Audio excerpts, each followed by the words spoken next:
Buenas, estamos con una radio norteamericana con la MSNBC. Él no puede face to face, es danger. Su imagen, tu sanidad, eso. No es chalapo, lo inventan por ordenador. Estados Unidos arrasó el mundo árabe con Saddam Hussein y con Afganistán, pero son ricos de Arabia Saudí, La Perla, Emiratos Árabes, Dubái.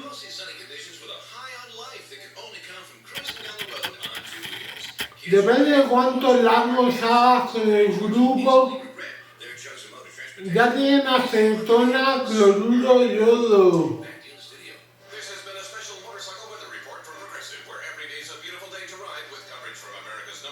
Los ordenadores son de litio, la batería.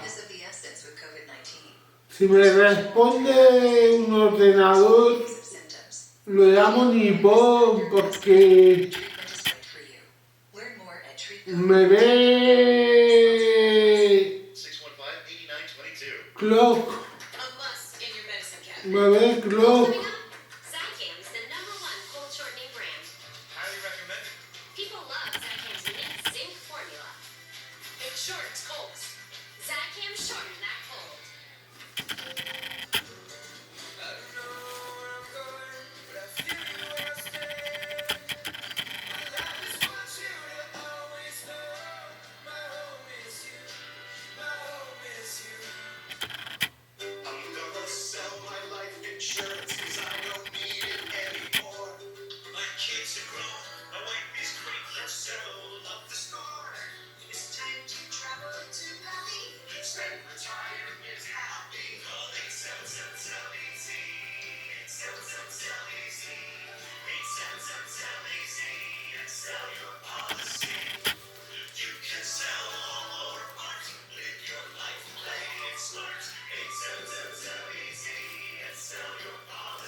Tracking politics, most Americans are not. One sign that politics and the campaign season are heating up, though, is how much Saturday Night Live and these late-night shows are turning increasingly to our American political circus. Most of those lines are, of course, familiar to our next guest, who is, and I say this literally, as much a creative as he is a political. Rob Reiner, live on the beat right now. Of course, you know the actor and director of iconic films that capture everything from how America works and the few of them, to how love works, when everything's selling, to how fantasy works. The Princess Bride. Yes, sir. $30,000 in 1 month, Jordy? Huh? So, you're Mr. Bunker. Figured that out, huh? The business expensive. Business expensive? Jordy, look what you got here. What? Look at this. $26,000.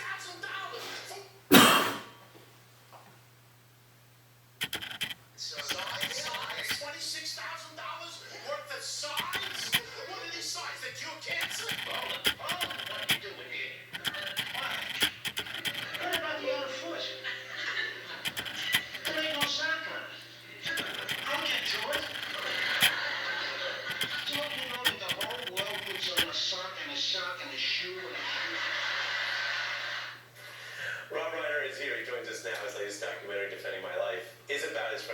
books. It's available on HBO streaming right now. And he has a new podcast called Who Killed JFK? Rob, thanks for being here. Yes, my pleasure, Robert. You were telling me one of those episodes you remember. Yes, on All in the Family, the one where I was with the beard and I was with I wrote that episode. That was a flashback to the first time Archie and Mike ever met, and I was calling him prejudiced. He was singing "God Bless America." When you write something like that and then you enact it, do you know up front this is how it's going to be and feel, or that comes out through the process? Well, it's a rehearsal process. We did it every week in front of a live audience, so it's like putting on a play, and you find things during rehearsal. I don't like working in front of a live audience because you don't get to do do-overs. You're doing it. You're in front of a live audience. That was the joke. Okay, I missed that one. Bing. I got something to play you on. I'm really excited. I'm going to tell people because it is a live thing. This is not a tape. No. I asked Rob in the break, did you see Saturday Night Live this weekend? He said you haven't. No. So we're all going to experience this together, and if you did see it, you're going to see it in one of the clips because I want to get into this with you. You got SNL's opening skit, which mocks President Biden, is basically out of touch, struggling to even win over voters who say Trump is an authoritarian menace. Take a look. To keep things on the rails, I'm going to read from the teleprompter. I had a great meeting with President Roman numeral 11. Excuse me, President Xi. They all don't have to be for the panda. Let's get one for me. Sure, let's talk about your Middle East policy. You know, I think people are liking the panda, right? If Trump gets elected in 2024, that would be a disaster. So you will vote for Biden?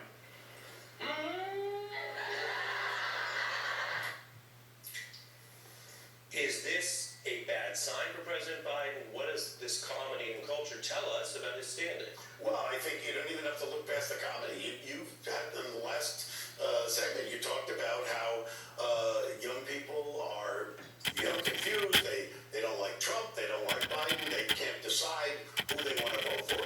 But I'm trying to impress on people as best I can that, every time we have a presidential election, they always say this is the most important election of our life. Right, and people get tired of that. They're tired of it. Yeah. This one actually is. Right. This one actually is. I think you're right. It's both a piece of pablum that we're tired of and literally true this time. Yeah, no. You have one candidate, Trump, who actually tells you he's going to govern like an authoritarian. He says it. Yeah. It's not a mystery. And you have another guy who has been there, knows how to run the government, believes in the Constitution, believes in democracy, the rule of law, and you've got to make a choice. You have to make a choice. Do we want fascism, or do we want to continue the 248 years of self-rule? This is why, look, this isn't just a compliment. Yeah. This is why I like listening to you. You just said it more clearly than some of these Beltway pundit types and the DC people or some of them around Biden. You just said it. Do you want fascism or not? You're going to give your vote to someone who's trying to take your vote, which doesn't mean you have to pretend that everything is sunny and perfect with the incumbent. No. It's a choice. You make a choice. And right now, we're at a place where it's a crossroads. Do we want to continue democracy, or do we want to slip into fascism? So let me show you from Weekend Update. Okay. Two of the jokes, which in this we really selected for you tonight. These are kind of potentially substantive issues that are raised, including a joke about whether the president's committing foreign policy gaffes. Take a look. After President Biden's successful meeting with China's President Xi Jinping, reporters asked Biden if he still believed that Xi was a dictator. And I don't know if Biden was supposed to say yes, because look at this reaction from Secretary of State Antony Blinken. Did you still refer to President Xi as a dictator to confirm that he's free of this?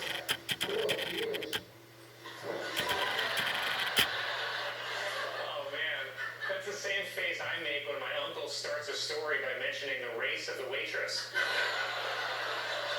It's actually the same.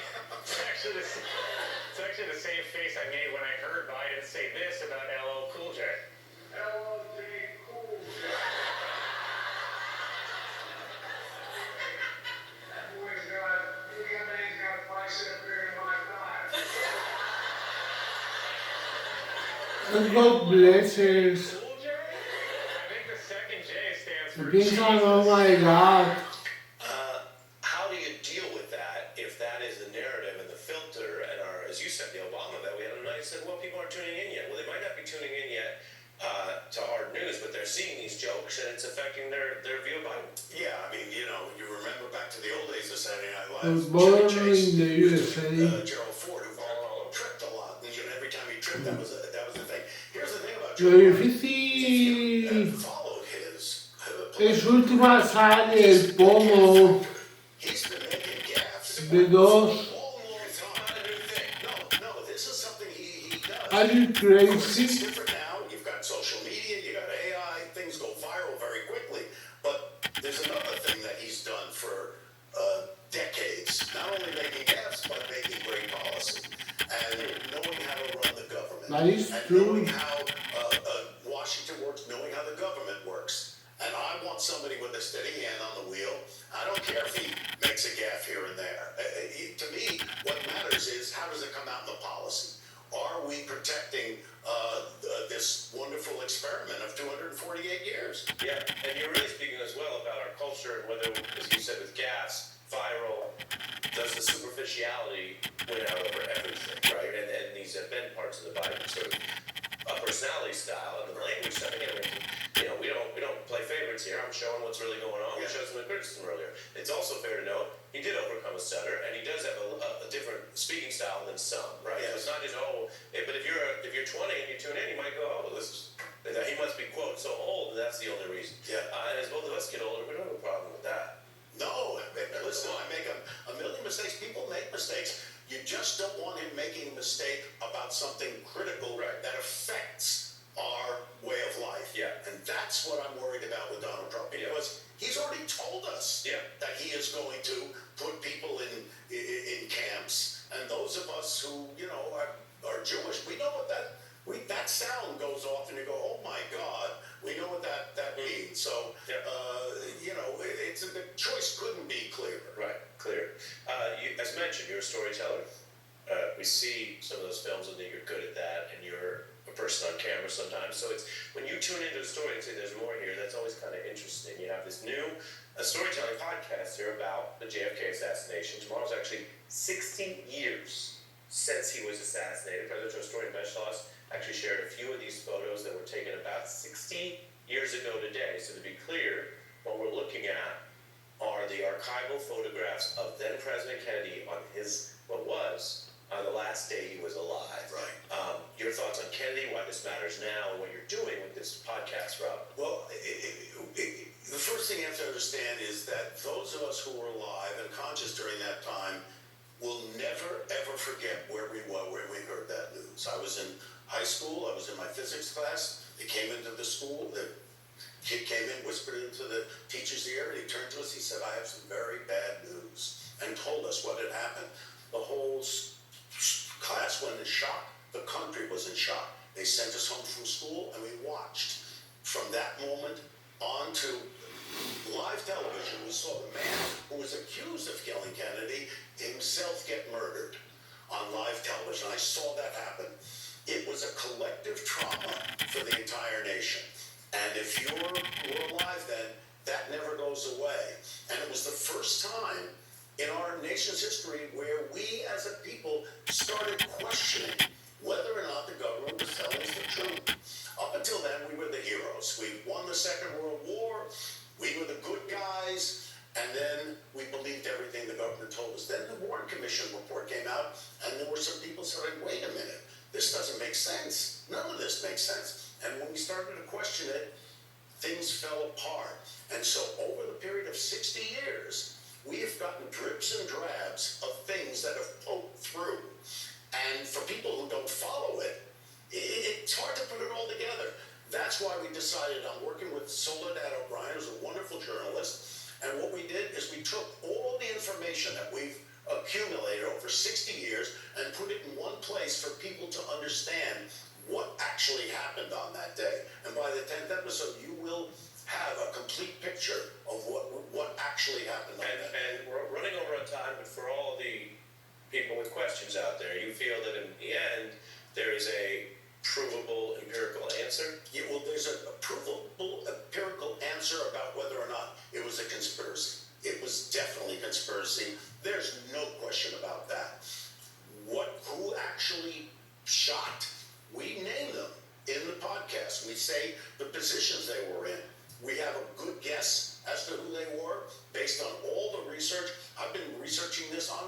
60 years. I've talked to forensic experts. I've been to Dealey Plaza. I've talked to everybody who's still alive. I've talked to Secret Service people, people from the CIA, and we bring them onto the podcast and we lay out exactly what happened.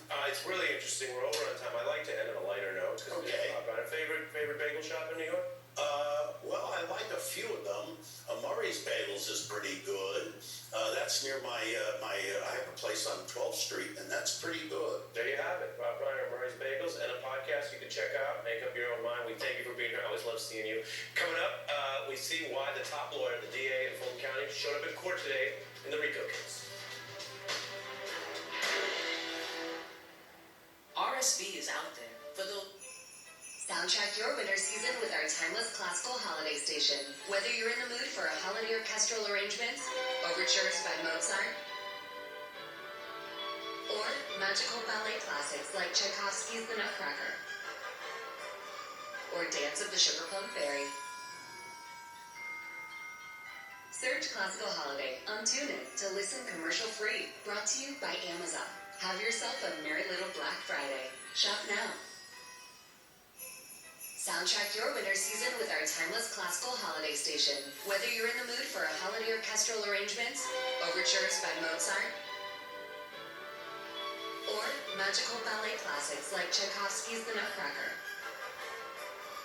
or Dance of the Sugar Plum Fairy. Search Classical Holiday on TuneIn to listen commercial-free. Brought to you by Amazon. Have yourself a merry little Black Friday. Shop now. Shop Macy's Black Friday specials for amazing deals on gifts they'll love now while supplies last. Like 25% off Nike for him, her, and kids. 75% off fine jewelry. And 10 to 50% off select appliances from Black & Decker, Cuisinart, Instant Pot, and more. Plus, get it faster with store pickup. Now at Macy's. Savings off sale and clearance prices, exclusions apply. Please note that stores are closed Thanksgiving Day. Hello, saver. Whether you're saving for that trip to the tropics or saving for an emergency, now is the time to take advantage of Wells Fargo's savings options. Wells Fargo offers savings accounts that can help you save towards your goals. So, what are you saving for? Visit a Wells Fargo branch or wellsfargo.com/save to open a savings account today. Wells Fargo Bank, N.A., member FDIC. To call now, and a licensed insurance agent can look up your plan and see if there are any changes to your current plan in the upcoming year. Call now during the Medicare annual enrollment period. Part C plans can change every year. Don't wait. Call before the Medicare annual enrollment period ends on December 7th for your free, no obligation 2024 Medicare benefits review. Call 800-364-1630. 800-364-1630.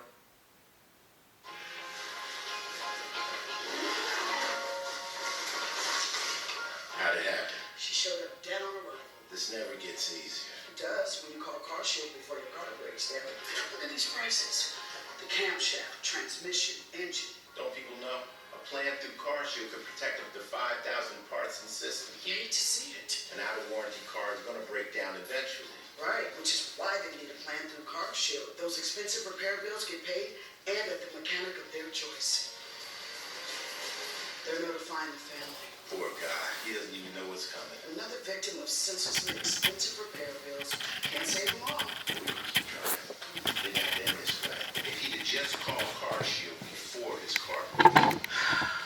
Exactly. Protect yourself from the unprecedented rise in cost for parts and repairs. Call now to save money with your price lock guarantee. Call Car Shield now. Call 800-963-6670. Okay, I'm on my way.